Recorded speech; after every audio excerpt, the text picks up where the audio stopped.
ओम नमः शिवाय। शिवजी सदा सहाय। ओम नमः शिवाय। गुरुजी सदा सहाय।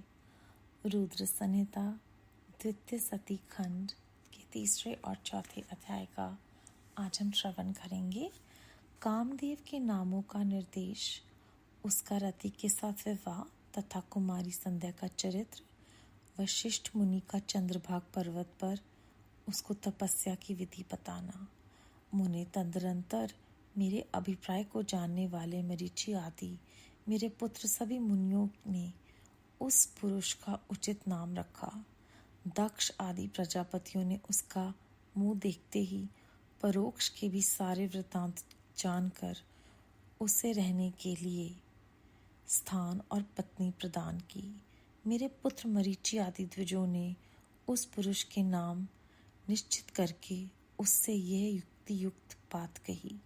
ऋषि बोले, तुम जन्म लेते ही मेरे मन को भी मथने लगे हो, इसीलिए लोक में मनमथ नाम से विख्यात होगे।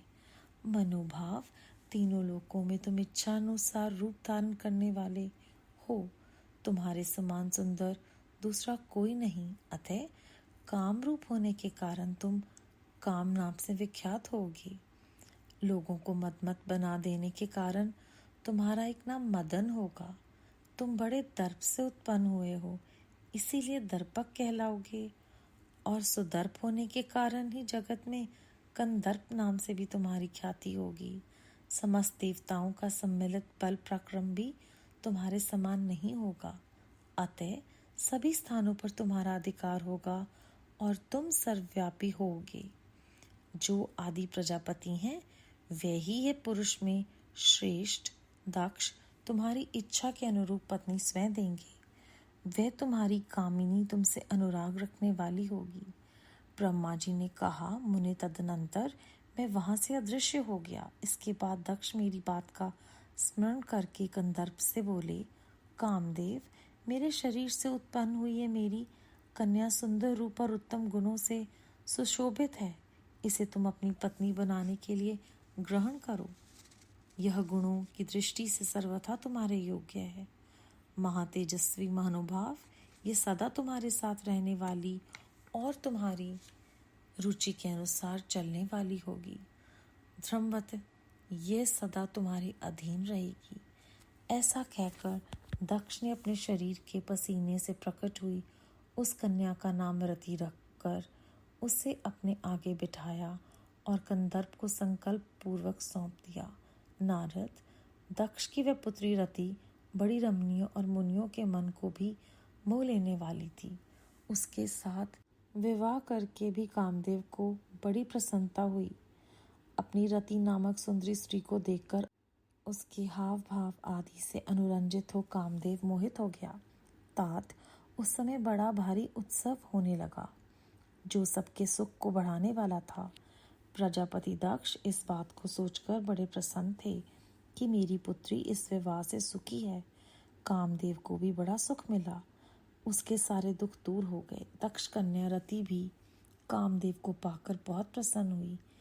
जैसे संध्या काल में मनोहरिणी विंधुनमाला के साथ मेघ शोभा पाता है, उसी प्रकार रति के साथ प्रिय वचन बोलने वाला कामदेव बड़ी शोभा पा रहा था। इस प्रकार रति के प्रति भारी मोह से युक्त रतिपति कामदेव ने उसे उसी तरह अपने हृदय के सिंहासन पर बिठाया जैसे योगी पुरुष योग विद्या को हृदय में धारण करता है। इसी प्रकार पूर्ण चंद्रमुखी रति भी उस श्रेष्ठ पति को पाकर उसी की तरह सुशोभित हुई, जैसे श्रीहरि को पाकर पूर्ण चंद्रनाना लक्ष्मी शोभा पाती है। सूत जी कहते हैं, ब्रह्मा जी का यह कथन सुनकर मुनि श्रेष्ठ नारद मन ही मन बड़े प्रसन्न हुए और भगवान शंकर का स्मरण करके हर्षपूर्वक बोले, महाभाग विष्णु शिष्य महामते विधाते, आपने चंद्रमौली शिव की यह अद्भुत लीला कही है। अब मैं ये जानना चाहता हूँ कि विवाह के पश्चात जब कामदेव प्रसन्नता पूर्वक अपने स्थान को चला गया, दक्ष भी अपने घर को पधारे तथा आप और आपके मानस पुत्र भी अपने अपने धाम को चले गए, तब पितरों को उत्पन्न करने वाली ब्रह्म कुमारी संध्या कहाँ गई? उसने क्या किया और किस पुरुष के साथ उसका विवाह हुआ? संध्या का ये सब चरित्र विशेष रूप से बताइए। ब्रह्मा जी ने कहा, मुने, संध्या का वह सारा शुभ चरित्र सुनो जिसे सुनकर समस्त कामनियां सदा के लिए सती साध्वी हो सकती हैं। वह संध्या जो पहले मेरी मानस पुत्री थी, तपस्या करके शरीर को त्याग कर मुनि श्रेष्ठ मेघातिथि की बुद्धिमती पुत्री होकर अरुंधति के नाम से विज्ञात हुई। उत्तम व्रत का पालन करके उस देवी ने ब्रह्मा विष्णु और महेश्वर के कहने से श्रेष्ठ व्रतधारी महात्मा वशिष्ठ को अपना पति चुना। वह सौभाग्य स्वरूप वाली देवी सबकी वंदनीय और पूजनीय श्रेष्ठ पतिव्रता के रूप में विख्यात हुई। नारद जी ने पूछा, भगवान, संध्या ने कैसे, किस लिए और कहाँ तप किया? किस प्रकार शरीर त्याग कर वह मेघतिथि की पुत्री हुई? ब्रह्मा विष्णु और शिव इन तीनों देवताओं के बताए हुए श्रेष्ठ वस्त्रधारी महात्मा वशिष्ठ को उसने किस तरह अपना पति बनाया? पितामह, यह सब मैं विस्तार के साथ सुनना चाहता हूँ। अरुंधति के इस कौतूहलपूर्ण चरित्र का आप यथार्थ रूप से वर्णन कीजिए। ब्रह्मा जी ने कहा, मुने, संध्या के मन में एक बार सकाम भाव आ गया। इसीलिए उस साध्वी ने यह निश्चय किया कि वैदिक मार्ग के अनुसार मैं अग्नि में अपने इस शरीर की आहुति दे दूंगी। आज से इस भूतल पर कोई भी देहधारी उत्पन्न होते ही काम भाव से युक्त न हो। इसके लिए मैं कठोर तपस्या करके मर्यादा स्थापित करूंगी। तरुणावस्था से पूर्व किसी पर भी काम का प्रभाव नहीं पड़ेगा, ऐसी सीमा निर्धारित करूंगी। इसके बाद इस जीवन को त्याग दूंगी। मन ही मन ऐसा विचार करके संध्या चंद्रभागा नामक उस श्रेष्ठ पर्वत पर चली गई, जहाँ से चंद्रभागा नदी का प्रादुर्भाव हुआ है। मन में तपस्या का दृढ़ निश्चय ले संध्या को श्रेष्ठ पर्वत गई हुई जान मैंने अपने समीप बैठे हुए वेद वेदांगों के पारंगत विद्वान सर्वज्ञाता जितात्मा एवं ज्ञान योगी पुत्र वशिष्ठ से कहा, बेटा वशिष्ठ, मनस्विनी संध्या तपस्या की अभिलाषा से चंद्रभाग नामक पर्वत पर गई है। तुम जाओ और उसे विधि पूर्वक दीक्षा दो। तात, वह तपस्या के भाव को नहीं जानती है, इसीलिए जिस तरह तुम्हारे यथोचित उपदेश से उसे अभिष्ट लक्ष्य की प्राप्ति हो सके वैसा प्रयत्न करो। नारद, मैंने दयापूर्वक जब वशिष्ठ को इस प्रकार आज्ञा दी, तब वह जो आज्ञा कहकर एक तेजस्वी ब्रह्मचारी के रूप में संध्या के पास गए। चंद्रभाग पर्वत पर एक देव सरोवर है जो जलाशय योचित गुणों से परिपूर्ण हो मान सरोवर के समान शोभा पाता है। वशिष्ठ ने उस सरोवर को देखा और उसके तट पर बैठी हुई संध्या पर दृष्टिपात किया। कमलों से प्रकाशित होने वाला वह सरोवर तट पर बैठी हुई संध्या से उपलक्षित हो उसी तरह सुशोभित हो रहा था जैसे प्रदोष काल में उदित हुए चंद्रमा और नक्षत्रों से युक्त आकाश शोभा पाता है। सुंदर भाव वाली संध्या को वहां बैठी देख मुनि ने कौतूहल पूर्वक उस बुहलोहित नाम वाले सरोवर को अच्छी तरह से देखा। उसी प्रकार भूत पर्वत के शिखर से दक्षिण समुद्र की ओर जाती हुई चंद्रभागा नदी का भी उन्होंने दर्शन किया। जैसे गंगा हिमालय से निकलकर समुद्र की ओर जाती है, उसी प्रकार चंद्रभागा के पश्चिम शिखर का भेदन करके वह नदी समुद्र की ओर जा रही थी।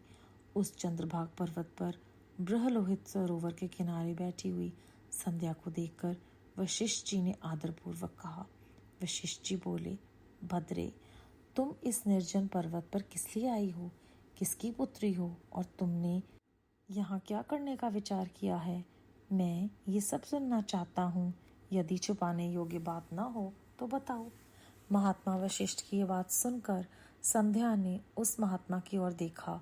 वे अपने तेज से प्रज्वलित अग्नि के समान प्रकाशित हो रहे थे।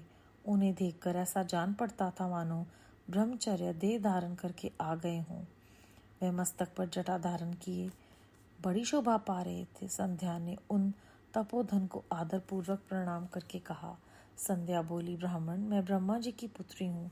मेरा नाम संध्या है और मैं तपस्या करने के लिए इस निर्जन पर्वत पर आई हूँ।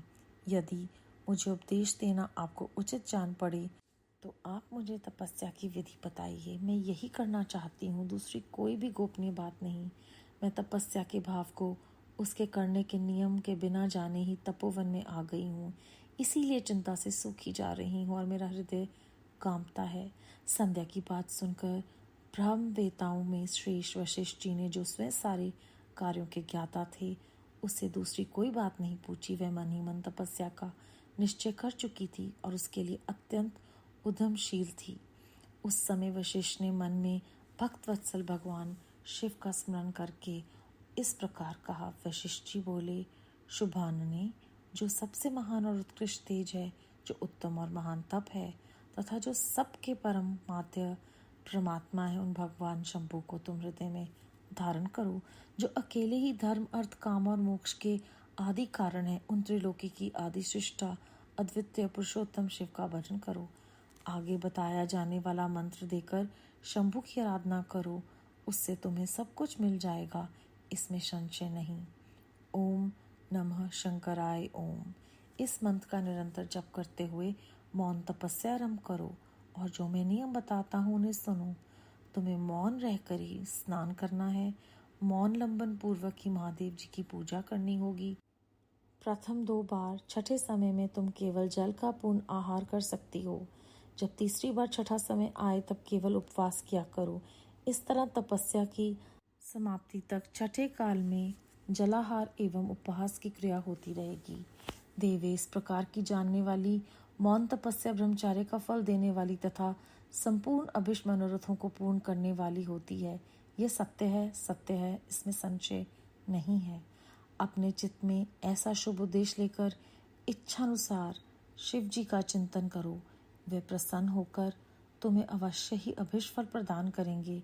इस तरह संध्या को तपस्या करने की विधि का उपदेश देकर मुनि श्रेष्ठ वशिष्ठ यथोचित रूप से उनसे विदा लेकर वहीं अंतर ध्यान हो गए। अध्याय 3 और 4 समाप्त।